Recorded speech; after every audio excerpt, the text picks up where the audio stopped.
Berikutnya kita langsung ke penjelasan ketiga, Bapak Ibu, mengenai dimensi, tema, dan alokasi waktu untuk proyek P5 ini. Lalu di sini saya mau mengatakan bahwa dari 6 dimensi yang ada dalam P5, tidak usah semua, ya Bapak Ibu. Supaya apa? Supaya realistis. Jadi silahkan satuan pendidikan atau sekolah Bapak Ibu memilih dimensi apa yang diprioritaskan. Yang penting realistis dan relevan. Bisa jadi cukup 2 atau 3 dimensi saja. Nah, beberapa modul yang sudah dikirim ke LMS itu realistis Bapak Ibu, hanya 2 atau 3 dan itu jelas begitu, elemen, subelemen, lalu pengukurannya seperti apa, misalnya bernalar kritis asesmennya seperti apa, lebih jelas. Ini juga terkait dengan tema dan alokasi waktu yang sudah ditentukan. Bapak Ibu, dari alokasi waktu yang sudah ditentukan baik oleh pemerintah maupun oleh satuan pendidikan yang sudah dibagi-bagi itu realistis nggak? Kalau 6-6-nya begitu. Kalau emang hanya 2 atau 3 ya nggak apa-apa. Yang penting asesmennya jelas begitu supaya bisa dilaksanakan dengan baik dan dimonef dengan baik ya. Jadi untuk alokasi waktu kan sudah ditentukan oleh pemerintah Bapak Ibu.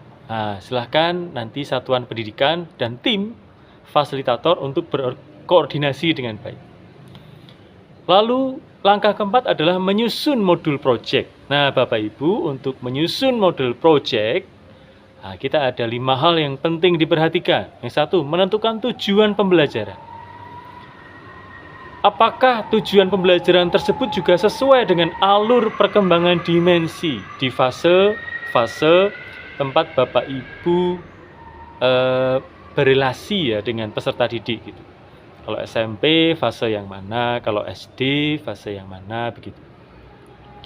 Kemudian merancang indikator kemampuan peserta didik dalam melakukan proyek P5 ini.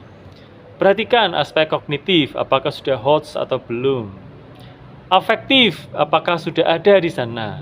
Begitu, apakah afektifnya itu hanya meniru atau bahkan sudah sampai ke afektif tinggi. Bapak Ibu bisa melihat taksonomi Krathwohl untuk afektif atau taksonomi yang lain ya.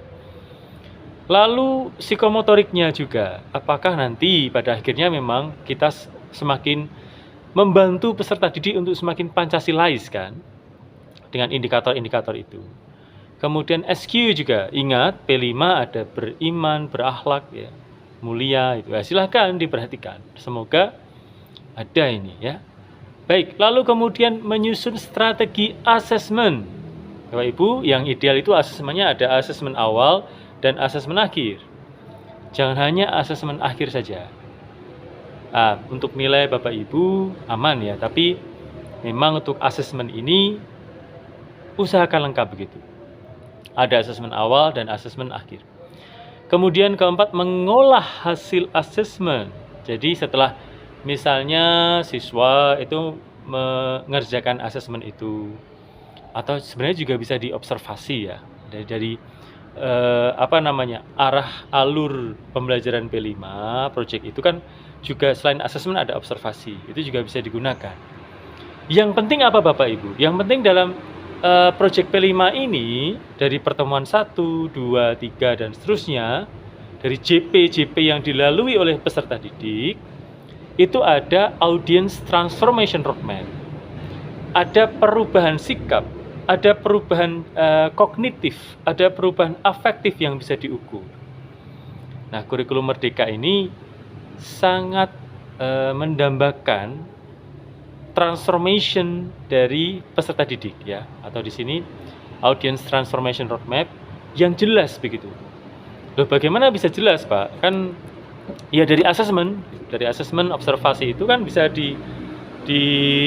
diamati ya, dinilai, diamati, dievaluasi. Oh, pertemuan 1 misalnya proyek akhirnya adalah membuat wayang orang gitu, atau membuat proyek melestarikan lingkungan hidup gitu. Nah, sebelum sampai ke proyek akhir tentu kognitifnya, afektifnya, psikomotoriknya itu kan bisa diukur sampai akhirnya semoga melakukan proyek P5 itu dengan hati yang ikhlas gitu Bapak Ibu. Dengan tidak terpaksa, dengan semangat, dengan kreativitas yang tinggi begitu. Jadi Pancasilais yang kita tumbuhkan, ya, jiwa-jiwa Pancasila yang kita tumbuhkan dari peserta didik ini bisa maksimal begitu. Karena ada transformation roadmap-nya gitu. Lalu yang tahap kelima adalah menyusun pelaporan. Ini juga bisa di PTK-kan, ya. Baik, ini adalah hal-hal yang diperhatikan dalam menyusun modul project. Ada profil modul, ada tema, topik atau judul modul, ada fase atau jenjang sasaran. Kalau SMP yang mana nih? Kalau SD yang mana nih? Lalu ada tujuan pembelajaran gitu kan. Ada pemetaan dimensi, elemen, sub-elemen. Lalu profil pelajar Pancasila yang menjadi tujuan project profil. Nah, sudah ada LK-nya Bapak Ibu, silakan diteruskan saja.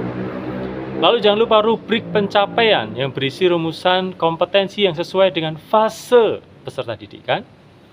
Lalu ada aktivitasnya, ada asesmennya. Nah, kemudian untuk modulnya sendiri, rubriknya itu ada pengenalan. Nah, pengenalan ini adalah untuk agar peserta didik itu sadar, ya, mengenali dan membangun kesadaran peserta didik terhadap tema yang dipelajari. Lalu ada kontekstualisasi, yaitu menggali permasalahan di lingkungan sekitar yang terkait dengan topik pembahasan. Tentu saja ini harus disesuaikan dengan tahapan sekolah, apakah sekolah di awal berkembang atau sudah ahli, ya, dalam melakukan proyek Pancasila. Lalu ada aksi yang jelas, ya.